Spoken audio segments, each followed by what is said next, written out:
Today's New Japan Cup show has blown up my bracket. Now we also know what the taping in Los Angeles was. Plus, we have to talk about everything that's going on that nobody really wants to talk about because it's not fun to talk about, but we're going to have to talk about it. What's up, everybody? Eric here from the Newswire on That's Wrestling. Thanks for tuning in. Be sure to like and subscribe to this channel so you can get more content like this. And let's just get into it. So, over the past few days, we have had lots of accusations flying around, and we've had lots of releases. So, instead of focusing specifically on the accusations, because we never know which way these are going to go, we can report on what has happened as fallout to various people. So to start off, we have Joey Ryan has closed Bar Wrestling, it appears.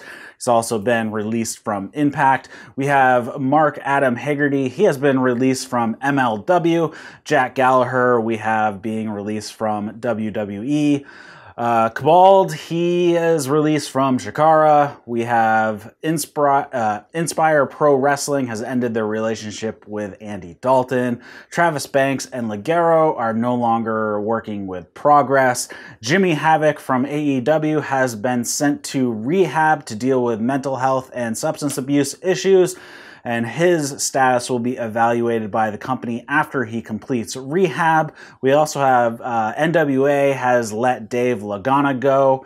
That, of course, is now going to put their production into question. It sounds like they might not even start up production until next year. They have released basically all their talent from their existing contracts so they can go work whatever they need to work until they get production figured out. Also, David Starr has been removed from OTT, RevPro, and TNT Extreme and has been stripped of the titles held in various promotions. And also now Sammy Guevara has found himself in hot water regarding a comment he made on a podcast about doing something to Sasha Banks of a not so nice nature. He has since come out and apologized, saying it was, of course, inappropriate and offensive, and he was a 22-year-old kid, and he was stupid, and he regrets it, blah, blah, blah, blah. Don't know what kind of fallout we'll be seeing. That just came out in the past couple hours, so we'll have to keep an eye on that one. So I'm going to break in here with some breaking news. Right as I was about to publish the Newswire for today, this statement was released from AEW regarding Sammy Guevara. It says, AEW insists on doing our part to create a world of understanding and respect for humankind. We therefore strongly condemn the extremely offensive and hurtful words of Sammy Guevara. As such, effective immediately, Sammy is suspended without pay until further notice. Sammy has agreed to undergo extensive sensitivity training, and upon completion, his future status within the company will be re-evaluated. During his suspension, his salary will be donated to the Women's Center of Jacksonville. So that has been the fallout of Sammy Guevara, just barely released right before I published this video. So there it is. And now on to some good news. We now know what the taping for New Japan was in Los Angeles about a week and a half ago, something like that. It is going to be a show called the Lion Break Collision.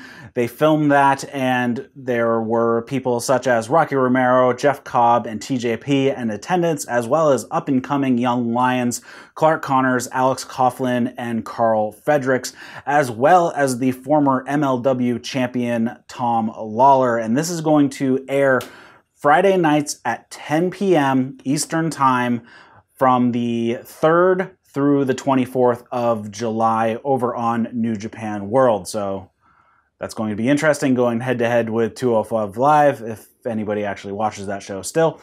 And moving on to today's New Japan Cup results.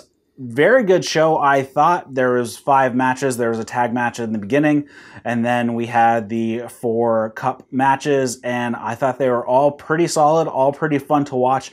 We had some upsets that completely blew my bracket apart. I did not see these ones coming. So let's get to it. Sonata defeated Taguchi. That one, not so surprising, but again, it was a very good match. Taguchi obviously does a lot of comedy stuff, but it was lighter comedy. It wasn't as over the top, and I think it worked very well with Sonata's style. And then upset, Sho defeated Shingo Takagi after hitting a straightjacket pile driver and then hit the shock arrow. So Shingo Takagi is out. I did not see that one coming. I definitely had Shingo for that. We have Kota Ibushi defeated Zack Sabre Jr. He finished him off with the Kamigoye, followed up after a V-trigger. And then another one that has completely blown my bracket apart is Taichi beat Hiroshi Tanahashi. I have no idea how that happened. I watched it. Mostly it was a lot of interference by Doki and a lot of cheating by Taichi.